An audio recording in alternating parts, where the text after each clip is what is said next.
儿子跟我坦白欠了5万块，没有钱还了，让我帮帮他，他要活不下去了。我直接删了他联系方式。半年前我刚卖了房子，给他赔80万，现在又来，真以为我不知道？他借各种贷款，屡教不改，我能怎么办？儿子骂我太冷血，怪不得他爸跟我离婚。他跟他爸爸联系上，他爸爸给了他5万块，还来嘲笑我省吃俭用养出来的孩子，他才花5万就答应给他养老了。我劝他还是好好查查儿子的征信，他绝对不是只欠了5万，前夫他不听。不久后，我在新闻里看到了前夫，新闻标题是杀父骗保，临睡前我收到了儿子的小作文，文章里饱含着满满的歉意。他说他上班辛苦，生活不易，老板降薪，在外面欠了5万。他说他实在没办法了，如果不是到了山穷水尽的地步，他也不会向我求助。他说妈妈帮帮我吧。小作文情真意切，如果是半年前的我，应该会感动得泪水连连，毫不犹豫地转10万给儿子，叮嘱他好好生活。半年前的我也确实是这么做的。半年前，儿子告诉我他被人骗了，欠了80万，要是还不了钱，他不知道活着还有什么意思。我被吓了一跳，他是我的儿子，我和他爸爸离婚后，他就和我相依为命，我怎么会眼睁睁看着他去死啊？可我手上并没有什么钱，之前他去外地上班，我支持了他不少钱，最后我把目光落在了房子上，房子卖得着急，加上急着帮儿子堵窟窿，只接受全款，原本能卖上价的房子，被我130万就出手了。不过80万转点儿子钱，我问儿子有没有报警，虽然希望渺茫，但要是能回款一部分也好啊。儿子支支吾吾的，在我一再追问下，儿子没办法再隐瞒，最终摇摇头，没用的，骗我的人是职业骗子，钱早就被他们转走了。我眼前一黑，这蠢儿子先报警备案都不会，正好房子也卖了，我买了票，直接去了儿子上班的城市。儿子很惊慌，但是拗不过我，直接被我带去警察局报案。直到这时，儿子终于憋不住了，拿出手机告诉我，我没被诈骗，就是提前消费，在网上借了点钱，逾期了。在警察的陪同下，我们去打了儿子的征信，足足欠款将近80万。直到这时候，我才知道，跟我说去外地上班3年的儿子，压根没上过班，靠着我的支持和网上贷款，玩了3年，这次是实在还不起，要逾期了，想从我身上拿钱，骗我他被骗80万。要不是我转钱前临时问了一嘴，我还被蒙在鼓里呢。被儿子这么欺骗，我很伤心。我自小养大的孩子，居然和我那个不靠谱的前夫越来越像，基因可真是强大呀。可我最终在儿子的眼泪中，把80万给了儿子，并且多给了10万，让他一定要好好工作，好好生活，不要再骗我了。我告诉他，只此一次，再有下次，我不会再帮他了。儿子胡乱点头，我也不知道他有没有听进去。现在看来，他并没有听进去我的话。后来，我离开了儿子上班的城市。我卖了房子之后，有想过跟儿子在同一个城市打工，还能互相照顾。可儿子太不争气了，我要是和他留在同一个城市，他绝对不会上班的，只想让我养他。他早已成年，将近30岁，我不可能一辈子养着他。而且就他现在这样，我也指望不了他什么。如今我已退休，没有房子，我得在彻底没有工作能力前攒够养老钱。我去了一个工资高的城市，找了个包吃包住的餐馆洗碗的工作，1个月大概到手5600元。我花的不多，加上每个月还有退休工资，不用多久，我就应该能攒够养老钱了。这期间，儿子不止一次明里暗里的打探我的位置。我虽然给他还钱了，但不代表我不生气，不管他怎么追问，我都不告诉他。现在我特别庆幸没告诉他，他和他爸太像了，屡教不改。现在告诉我欠5万，呵呵，要是只欠5万，我就改名跟他姓。妈妈，你睡了吗？我已经好多天没睡好觉了，一到晚上我就睡不着。妈妈，我是不是真的很没用啊？儿子带着哭腔的声音从语音里传来，又来了，又来了。他从小就这样，一旦做错事就哭给我看。他知道这样最能拿捏我，可我真的什么都没有了呀，总不能把我仅剩的卖房子的钱都搭上吧？现在看来，他就是个无底洞，我就算都搭上，也填不了这个无底洞啊。更何况我也要生活，我不可能不给自己留退路啊。妈妈，真的就5万，您再帮帮我最后一次吧。儿子的语音一条一条轰炸，我叹了口气，回复了他一句，把银行征信打给我。儿子那边沉默了，尽管早有预料，我的心还是一点一点沉了下去。这小王八羔子果然又欠了一身债。儿子似乎也意识到沉默太久了，又开始给我发信息，全是些车轱辘话，无非是什么让我信他，让我打5万给他。我只是年纪大了，我还没老年痴呆，我压根不管，直接把儿子删掉了。搞什么呀？我是你妈，我又不是许愿池里的王八，还想要啥有啥，早点洗洗睡吧，梦里什么都有。我关了手机，美美睡了一觉，第二天早上起来，短信都快炸了，都是儿子发的，我瞥一眼就没管了。周末餐馆很忙，等我下班后，我才看到久不联系的前夫给我发信息，不是好妈妈吗？怎么省吃俭用养出来的儿子和你不亲了？我才花5万，儿子就答应给我养老了。你当时宁愿1分钱不要，也要和我争儿子，怎么样？现在知道了吧？儿子永远和爸爸亲，还配了张图，是前夫和儿子一起吃饭的照片。前夫话语里全是赤裸裸的炫耀。我看着他们如出一辙的面容，想起他们如出一辙的行为，我不是个会后悔的人。在当年争儿子的时候，我就想过，不管以后发生什么事情，我对儿子有多失望，我都不能把只有几岁的儿子丢给一个只顾着自己、到处欠债、满嘴谎言、对家庭一点不负责任的爸爸。我把房子卖了给儿子还债的时候，我也没有后悔过。我是他的母亲，既然我有能力，我肯定要为他兜底一次，不过也只有一次。你还是别高兴得太早了，你的儿子跟你一样到处欠债、满嘴谎言，你最好去查查他的征信，绝对不止5万。我儿子我了解，你一个女人懂什么？男人年轻的时候欠点债怎么了？你看我年轻时候欠一屁股债，现在不也是过得好好的？前夫再一次豪言壮语起来，要不前夫他是年纪大了，啃完了他爸妈，没人管他了，需要儿子养老了，他又怎么会拿出钱来给儿子？既然前夫他无所谓，我也无所谓呀，反正现在被儿子盯上的是前夫。你是不是嫉妒了？看我儿子给我买的保险。前夫再次跟我炫耀了起来，我嫉妒什么？这两人一样的贪婪，一样的到处欠债，一样的满嘴谎言。一个花区5万块钱就想让从小没有抚养过的儿子养老，一个花一份保险钱就想从基本不联系的爸爸身上拿更多的钱，真是势均力敌的父子啊！我很期待，到底是姜还是老的辣，还是长江后浪推前浪？自从儿子跟前夫生活在一块之后，前夫一天发800条朋友圈夸赞儿子孝顺。我知道前夫存着炫耀的心思，而且这些朋友圈主要是给我看的。他愿我跟他离婚，也愿我带走儿子，更愿我为什么不能忍受他借钱吃喝玩乐，不思进取。如今我的儿子和我最讨厌的人越来越像，他多年怨恨有了发泄，自然在我面前舞来舞去。我当时和他提离婚的时候，他不止一次的质问过我，明明那些男人都跟我一样花钱大手大脚，有没有上进心那么重要吗？我对你够好了吧？有些男人还不如我，我就借钱吃喝玩乐，他们借钱吃喝嫖赌，他们老婆不都受着吗？为什么就你不行？为什么我要活得跟那些人一样呢？女人这2个字只能代表我和他们共同的性别，不能代表我们有共同的性格。我是活生生的人，不论他们有什么选择，都不能代替我的选择。借钱吃喝嫖赌是大垃圾，借钱吃喝玩乐也是垃圾，我不要垃圾。儿子是我生的，我不能让他跟你，你会带坏他的，那是我的选择。20多年了，看到前夫朋友圈里炫耀的儿子，我没有后悔过，我只是很伤心。基因为什么能强大到这样？为什么我没有办法改变我的儿子？为什么他会和他的父亲越来越像，最后走上他父亲的老路？20多年前，我因为前夫是垃圾，丢弃了前夫。20多年后，我因为儿子是垃圾，丢弃了儿子。我在泪眼朦胧中，一张张看着儿子的照片，一张张将儿子的照片删除。我的选择从来没变过，垃圾就该被丢弃。前夫在朋友圈晒了好几天儿子之后，朋友圈发得更勤快了，照片背景和炫耀的内容也更加丰富起来了，穿衣打扮也花里胡哨了起来。儿子给我挑的衣服，说我更加精神了，你们觉得有没有？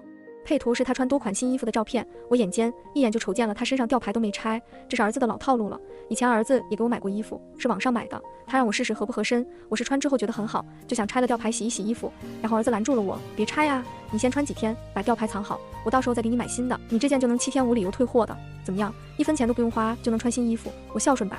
听了他说这样的话，我脸涨得通红。我一辈子老老实实，安分守己，自认为是个道德的人，从来不占别人便宜。结果我儿子要我抓7天无理由的漏洞，把吊牌藏好，穿几天再退回去。我丢不起这人，我言辞拒绝了儿子。儿子，咱有钱就花，没钱就别花，你这样占便宜是不对的。妈，你真是个老古板，别人都这么干，你为什么就不行？是你不愿意的，可别说是我不孝顺。儿子气愤地把衣服收好，言语中怪我不识好人心。没办法，人活着总有自己的坚持，我只是把我觉得正确的、道德的事情告诉他。后来，儿子再没有在我面前说过利用7天无理由退换的规则，天天穿新衣服的话了，也再也没有给我买过衣服或者其他礼物什么的了。我当时没有在意，以为说教后儿子会听，现在想来，他根本就没听。想起这件事之后，我才突然意识到，儿子不是突然变得像他的父亲，而是一直像，只是以前作为母亲，我给他加了层滤镜，也因为他那会年纪不大，我觉得他只是孩子心性。如今我跟他们撕破脸，再回想起儿子，我才发现儿子和前夫真的一直很像，他们是父子，他们是一样的人。前夫连发了好几条炫耀的照片，我点赞评论，这么合身，赶紧把吊牌摘了，衣服洗洗，穿出去和你的好哥们儿炫耀炫耀。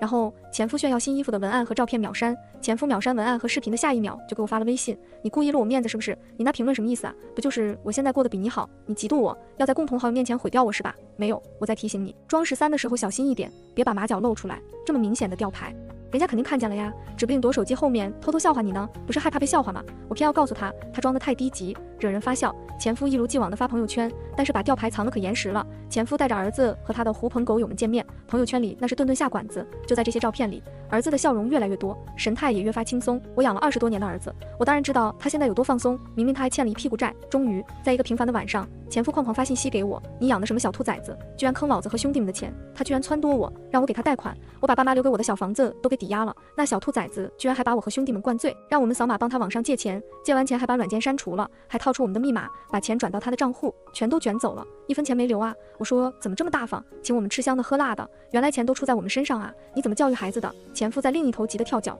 早让你查他征信了，报警没？我慢悠悠地回他，现在这样是他自找的，没报，太丢人了。前夫嗫嚅了半天，那小兔崽子有没有联系你？联系我做什么？你不会觉得是我让那小兔崽子从你那骗钱给我吧？他沉默了，好半晌继续嗫嚅着，你当时离婚什么都没要，我以为你后悔了。你放心，我没你那么不要脸，这是你干得出来，我可干不出来。我奉劝你赶紧报警，等人真的跑没影了，你的钱可真的没了。现在看来，老姜比不上前浪啊。前夫的朋友圈沉寂了一个暑假，这期间也没什么人联系我。暑假虽然忙了点，但是工资可观。暑假过后，前夫的朋友圈又开始热闹起来了。我还在朋友圈里看到了熟悉的人影，是我的儿子，还有2个陌生的女性身影。前夫在朋友圈里亲切地称呼他们为儿媳、好亲家。前夫的照片背景彻底变了，不再是以前的小村庄。前夫的好兄弟被儿子骗得把网贷全部撸了个遍，害他们逾期，征信全部黑了。他好兄弟的家人绝对不会放过他的。他在村子里也待不下去了，离开村子是他唯一的选择了，就是和儿子和好如初。这事我看得满头雾水的，搞不懂他们葫芦里卖的什么药。前夫的朋友圈里发了儿子订婚、儿子结婚的全部过程，中途前夫故意给我发了几张儿子准备彩礼的照片，问我你儿子结婚你不表示，我假装没看见，呵呵，之前从我这拿走多少钱，还有脸要表示呢？前夫为人高调，爱炫耀，他婚后跟着儿子、儿媳和亲家母一起生活，成天拍摄这一家子事情。他的好兄弟看到了在朋友圈留言，他也不搭理，看到一个留言让他还钱，他就删除一个。被删除的好兄弟没办法，找到了离婚多年的我，问我知不知道他们的下落。我肯定不知道啊，前夫要是告诉我他住哪，我肯定发给他的好兄弟们呐，毕竟能给我前夫添堵，我就高兴。可惜我不知道，前夫炫耀儿媳和亲家母的视频在大半年后戛然而止，他们火速换了居住地方。前夫的视频里又是只有他和儿子。与此同时，一条家里遭遇火灾的新闻出现在了媒体上，巨大的火焰出现在房屋里，浓烟滚滚，2个被大火衬托的格外渺小的女人的身影蜷缩在阳台角落。楼底下有一个人一直喊着老婆老婆，快救救我老婆，另一个拉住他喊着危险，儿子别去。等好不容易被救出来的时候，2人已经伤势太重。新闻的最后公布了2人的结局，死亡。我看着那2个熟悉的身影，是前夫的视频里一直出现的儿媳和亲家母，那个喊着老婆的是我的儿子，喊着别去的是我的前夫。我冒起一背的冷汗。这次的火灾调查结果是电器老化，年久失修。我根本不信，我特别关注这个事情，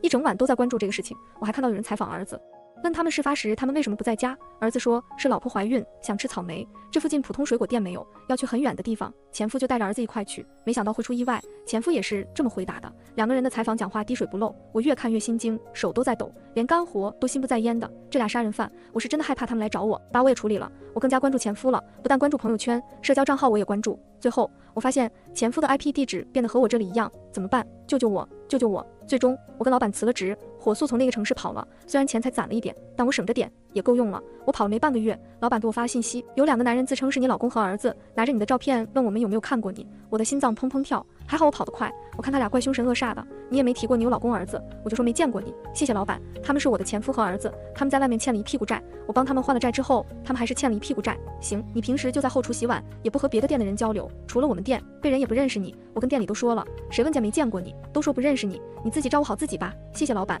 我长呼出一口气，吓死我了。我买了个和前夫同城市 IP 的手机号账号，天天盯着前夫的朋友圈及其他社交软件，还买了个能固定我 IP 地址的东西，只要我不发评论，就不会暴露我在另一个城市。离婚前我最讨厌前夫炫耀，现在我真庆幸他喜欢炫耀，能够让我一直看着他们的行踪。在前夫的朋友圈里，他们一直待在我之前打工的城市，前夫晒的东西都很昂贵。我越看越确定那2个女子的死就是他们一手策划的。我突然想起前夫跟我炫耀过儿子给他买过的一个保险，我查过了，是个巨额保险。既然儿子给前夫买，没道理不会给妻子和丈母娘买。而且出事当天，前夫和儿子出去给怀孕的妻子买草莓，这是我绝对不会相信的。他们现在的快乐生活是2条血淋淋的命换来的，他们已经疯了，他们现在疯狂找我，我都不用猜，除了钱还有什么？我想异地报警举报他们，我要让他们坐牢，只有他们进去了，我才是安全的。可我没有证据，仅凭我的怀疑根本不能把他们送进去。难道我今后的生活就是躲在一个出租屋里？我不甘心，他们杀了人都敢到处乱晃，凭什么我过得像个老鼠？我继续刷短视频，正好看到了个营销号，想了想，我拿小号把前夫的朋友圈以及其余账号内容截图分别发给各大营销号。你好，我要投稿。不久后，很多营销号发送了视频，标题一个比一个劲爆，全都是在写前夫和儿子刚失去媳妇、未出生的孩子及丈母娘为什么有心情消费购买奢侈品，这其中是否有隐情？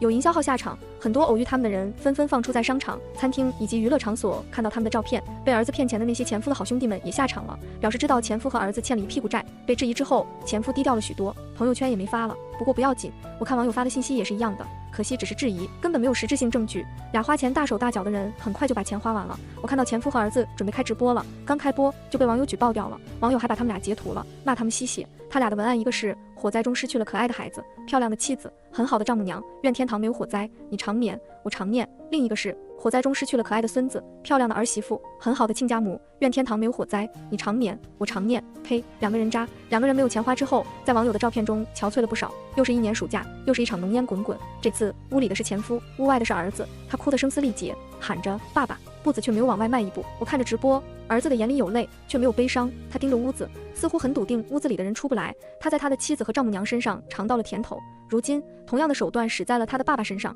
我该说他是病急乱投医犯蠢，还是什么？一次是意外，2次会是意外吗？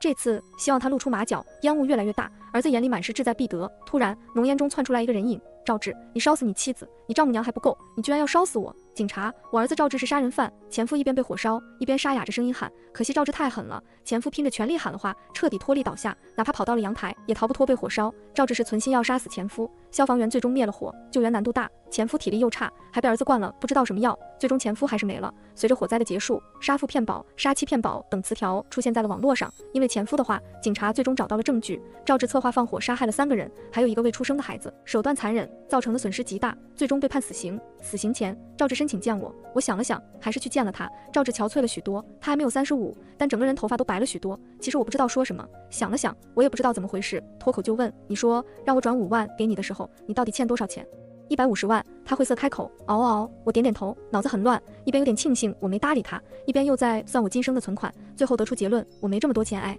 赵志沉默地低下头，那你干什么了？欠这么多？大学时候在朋友的带领下了解了赌球。赵志回想了一下，缓缓开口，你那时候每个月问我要8000的生活费，我积蓄都搭进去了。我也回想了一下，我本来以为过了这么久，我的记忆会模糊，可是居然清晰，就像刚发生的事情一样。那时候你说你有一个很喜欢的女生，你想追她，可是你没有钱，你抱着我哭，你的眼泪就一滴一滴落在我身上，你很少哭的。那时候我就在想，我的儿子长大了，有了喜欢的姑娘了，我不能让你的初恋就这么没有啊。赵志的眼眶逐渐红了，我每个月工资不高，我没什么本事，离婚后一个人带你，中途其实是有升职机会的，可我忙于工作就不能照顾你了。你没有爸爸，我不想你连妈妈都很少见到，我真的以为你长大了，可你居然从那时候就骗我，原来你从那时候就烂了呀。赵志低下头不看我，哽咽着向我一句句述说着，后来又认识了几个朋友，接触到了更贵的，然后不知怎么的我就欠了50万，你帮我还完之后，他们又来找我了，跟我说肯定不会再输了，可是我又输了整整150万，爸爸和几个叔叔那的钱也不能帮我填窟窿，我就给他买了保险。后来认识了我老婆，再后来窟窿越来越大，我给老婆和丈母娘都买了保险。赵志捂着脸哭得不能自已，这时候他都还在装，我不明白有什么意义，是想把自己说的无辜又可怜吗？时间不对，你爸在你买保险的第一时间就跟我炫耀了，你是先买的保险，再骗的钱，你一开始就打好了主意。赵志抬起头，表情呆滞又很辣，你千方百计找我，也是想骗我签巨额保险单吧？我是你最后一个目标，对吗？赵志不说话了，不用说，我知道的。我离开的时候，赵志哭着说，妈，我不想死啊，妈，救救我！你不想死，你的妻子，你未出生的孩子，你的丈母娘，甚至你那人渣亲爸也不想死，便宜你了，你应该也感受一下被火活活烧死的痛的。儿子的声音停了，我知道这是最后一面，我没有回头，直接离开，我还有事要忙。这样的人，回头看1秒都耽误我。回到出租房的第一件事就是收拾行李，直接享受我的老年生活。终于没有人能威胁我的命了，以后的时光就消磨在美好的景色里。全文完结。